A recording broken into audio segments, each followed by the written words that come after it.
माँ, देखो तो मैं कैसा लग रहा हूँ। अरे बंदर लग रहा है, पूरा बंदर। ये कैसे कपड़े पहन दिए हैं तूने? अरे माँ, आजकल ये ट्रेंडिंग में है। आजकल सभी ऐसे कपड़े पहनते हैं। अरे तू पागल हो गया है क्या? अरे तू ऐसे कपड़े पहनेगा तो कौन सी खानदानी रईस तुझे अपने घर की लड़की देंगे?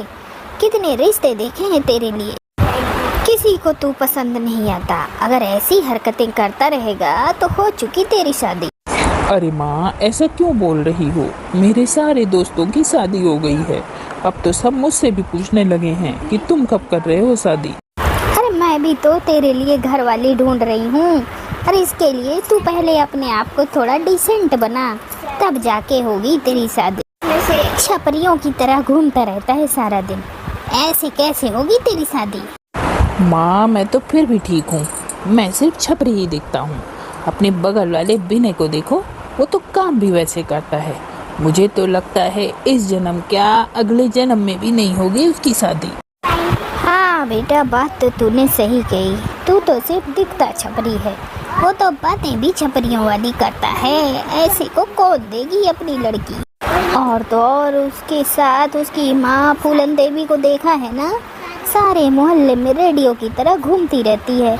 इसकी खबर उसके घर, उसकी खबर इसके घर, यही करती रहती है सारा दिन। हाँ माँ, उससे पहले तो हो ही जाएगी मेरी शादी, देखना। हाँ भाई हाँ। अरे भाई शांति, कहाँ गई तुम? कहीं बाहर तो नहीं चली गई? ये लो, शैतान का नाम लिया और शैतान हाजिर। अरे माँ, धीरे बोलो, वो चलकर यहीं आ रही हैं। अरे आओ भाई फूलन देवी, कैसे आई? चीनी खत्म हो गई या दूध, या फिर सब्जी मांगने आई हो? अरे शांति, आज मैं मांगने नहीं बल्कि कुछ देने आई हूँ। देने आई है और वो भी तुम। खैर, क्या देने आई हो? अरे वो मेरे बेटे विनय की सगाई हो गई ना, उसी की मिठाई लेकर आई हूँ। ये लो, तुम दोनों भी मुँह मीठा करो। क्या उस छपरी की सगाई हो गई? क्या इसका मतलब है विनय की सगाई हो गई? क्या कह रही हो तुम?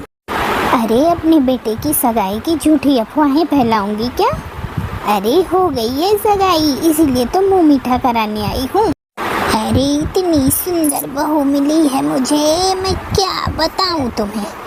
अच्छा, कैसे हुआ ये सब? किसने किया ये? क्या? मेरा मतलब है कि ये तो बहुत खुशी की बात है। हो गई सगाई तो बहुत ही अच्छी बात है। मेरा मतलब है, कौन, कोई रिश्तेदार ने कराई है क्या? कौन रिश्ता लाया है इतने होनहार लड़के के लिए? अरे इंदौर की मशहूर गुलजीत सिंह शादी वाली आंटी के मैरिज ब्यूरो से आया है रिश्ता।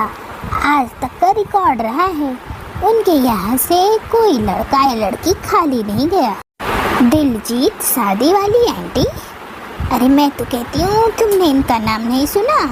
मैं तो कहती हूँ अपने रवि के लिए भी तुम्हें यहाँ जाकर बात करनी चाहिए। वैसे मेरे हिसाब से रवि को तो कोई लड़की पसंद कर नहीं रही है ना?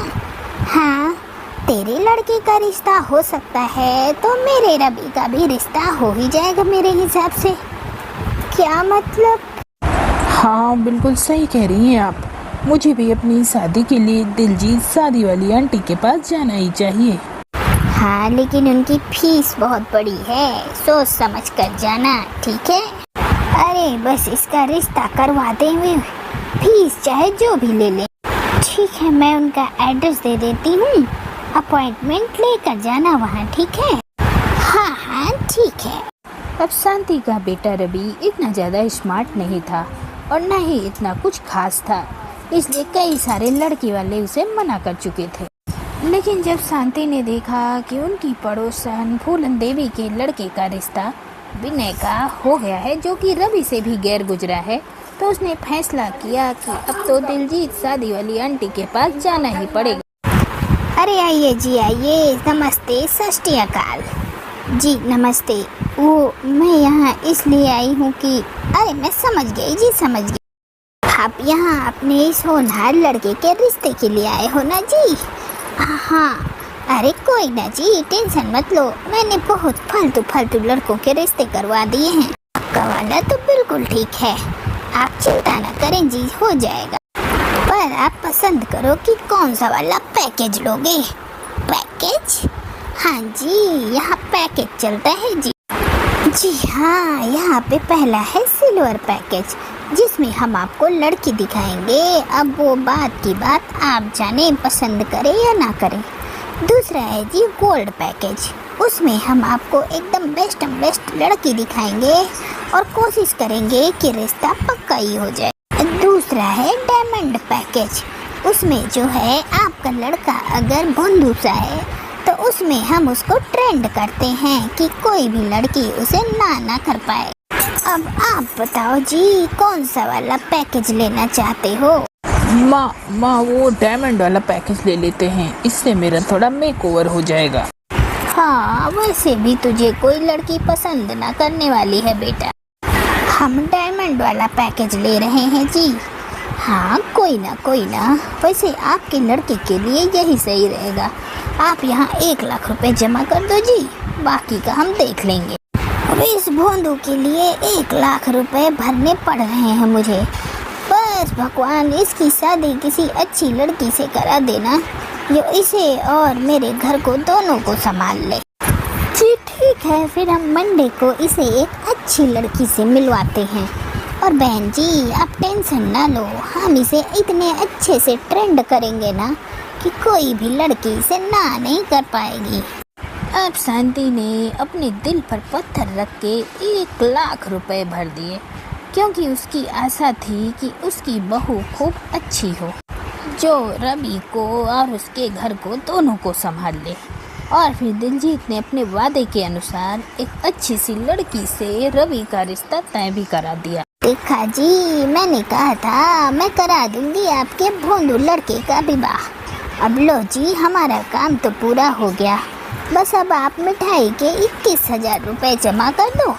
बस आप अपना देखो, हम अपना देखें। 21,000? लो जी, हम मिठाई के ज़्यादा पैसे नहीं लेते, वरना तो लोग हमें 51 हजार रुपए देते हैं। पर मेरा उसूल है किसी को लूटना नहीं है। आप बस 21,000 रुपए दे दो लड्डू के। हाँ ठीक है, मैं देती हूँ, पर एक बात पक्की है ना, लड़की अच्छी तो है ना?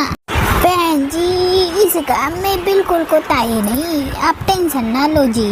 आपके रवि के साथ बिल्कुल मैच करेगी ये लड़की। आप तो बस मुंह मीठा कीजिए। जी। अरे पिंकी, बहन जी के लिए मिठाई ले आओ। कहाँ से ले आऊँ मिठाई? गुलाब जामुन ले आऊँ या रसमलाई? अरे कुछ भी ले आ। कहाँ से ले आऊँ? कहाँ पड़ी है, फ्रिज में या किचन में? अरे बाहर ही पड़ी है। अब तू यहाँ से जाएगी तब तो दिखेगी ना। बाहर क्या? बाहर रसोई में पड़ी है क्या? अरे तू रहने दे, इतनी देर में तो मैं ले ही आऊँगी। मैं खुद लेकर आई है मिठाई लेकर। जी, लगता है आपके दोनों बच्चे बहुत होनहार हैं जी। हाँ, बस इतना ही समझ लीजिए। अब शांति की टेंशन तो दूर हो गई थी, क्योंकि रवि की शादी जो हो गई थी। अब वैसे तो पिंकी भी कुछ खास नहीं थी।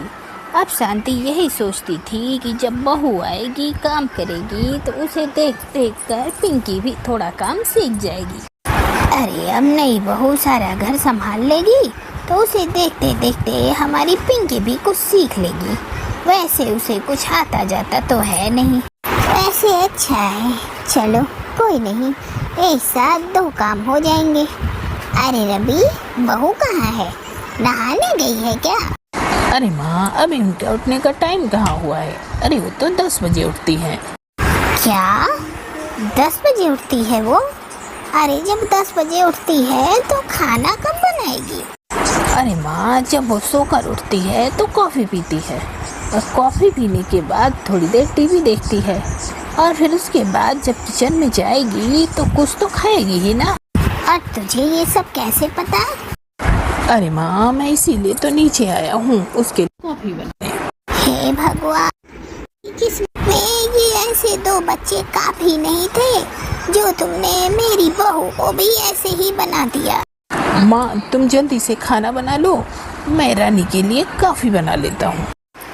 क्या शांति की बहू पिंकी अपने घर को और अपने पति को संभाल पाएगी और वह अपनी सास शांति के सपनों को पूरा करेगी या नहीं, या शांति ही उसकी सेवा करती रहेंगी? जानने के लिए देखिए हमारा इस कहानी का अगला भाग।